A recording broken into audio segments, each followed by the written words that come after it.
let's talk about one of the biggest mysteries in our own lives. Why do we keep finding ourselves in the same situations, playing the same part over and over again? We're going to pull back the curtain on the invisible script that seems to follow us everywhere. Seriously, think about it for a second. At work, are you always the one who has to organize everything? With your friends, are you the peacemaker? Or maybe when you meet a new group of people, you're instantly the funny one. It's almost like you've been typecast, right? Well, today we're going to figure out who wrote that script and why you keep following it. So, these patterns, they're not random, not at all.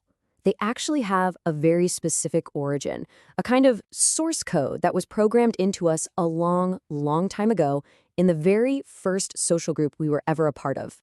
And here it is, the family system. Now look at that definition. It's not just a bunch of people who are related. It's a psycho-socio-emotional system. That's a fancy way of saying it's this living, breathing network that literally shapes our psychology, how we interact with people, our very identity, basically our entire development. It's the original blueprint for how we learn to exist in the world. You see, every system, whether it's a car engine or a company, has a purpose. For a family, that purpose is usually to keep things stable, to function. And to make that happen, it gives everyone a role. Now, the wild part is, these roles are almost never spoken out loud. Nobody sits you down and says, okay, you're the responsible one. You just learn your part, and you play it. So how does this whole engine actually run? Well, it's pretty much the same for any system out there. First, you've got an input. That could be anything, a problem, a question, a guest coming over. Then the system processes it based on its own set of unwritten rules. That leads to an output, some kind of action or decision. And finally, you get feedback, which tells the system if what it did worked or not. That simple loop runs everything, all the time, right under the surface. Okay, but here's where it gets really, really critical. Not all of these systems are built the same way. Some of them are designed to help us grow and change, while others can lock us into place. They can literally freeze us in time. And you can see the huge difference right here. In a healthy system, the roles are flexible. You can be the leader one day, the helper the next. It encourages everyone to grow and try new things. But in unhealthy systems, the roles get rigid. They become fixed. You are the scapegoat. You are the hero. You are the quiet one, period.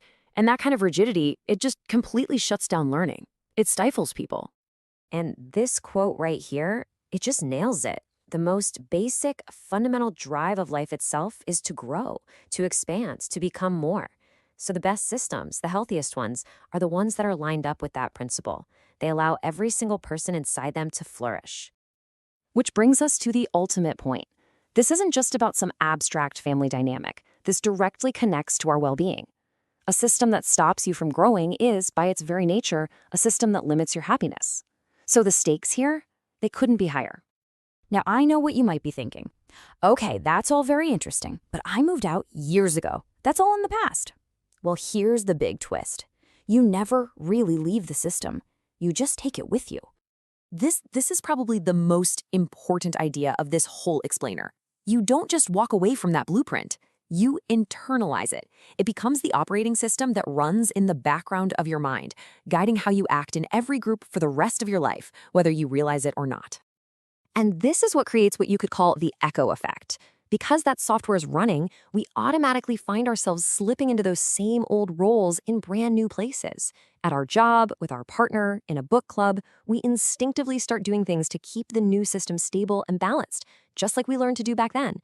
Our thoughts, our words, our actions, they all start to reinforce that old role, creating the same reality all over again. So, after all of that, what we've been exploring really boils down to one final, very personal question. A question that only you have the answer to. Let's be super clear.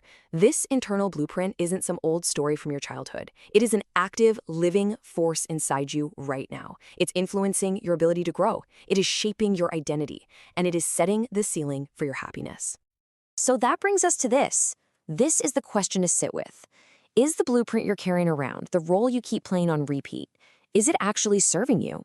Does it allow you to grow, or is it the very thing that's holding you back?